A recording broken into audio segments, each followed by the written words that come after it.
In today's video, I'm going to teach you how to convert Excel to PDF. If you've ever needed to share a spreadsheet without worrying about someone accidentally changing a formula or breaking the layout, converting it to a PDF is a simple way to lock in your formatting and make it easy to view on any device.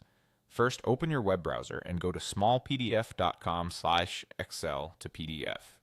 Type the address directly into the address bar to get to the right page. This tool works in any modern browser on Windows, Mac OS, or Chrome OS, and you don't need to install anything.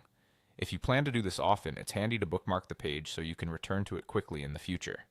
Next, upload your Excel file. You can drag and drop your .xlsx or .xls file onto the page, or click the Upload button and choose it from your computer. Pick the workbook you actually want to convert, and make sure it's saved with your latest changes in Excel before you upload. If your workbook has multiple sheets, most online converters place each sheet on its own page in the final PDF, following your sheet order. If you only want certain sheets included, consider hiding or removing the others in Excel beforehand. It's also helpful to check page layout or print preview in Excel to confirm margins, orientation, and scaling, especially if you have wide tables or large charts that might otherwise spill across pages.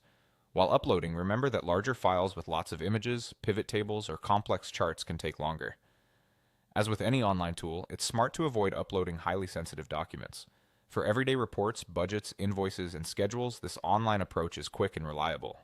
After you've uploaded the file, wait for it to convert automatically. You don't need to click anything else. The site handles the process for you. Keep the tab open while it works. The time it takes depends on your internet connection and the size of the workbook. During conversion, the tool will aim to preserve your fonts, cell colors, borders, images, and overall layout.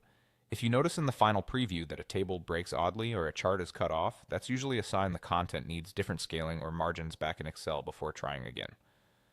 That's it. You've gone to the correct page, uploaded your file, and let the tool convert it automatically.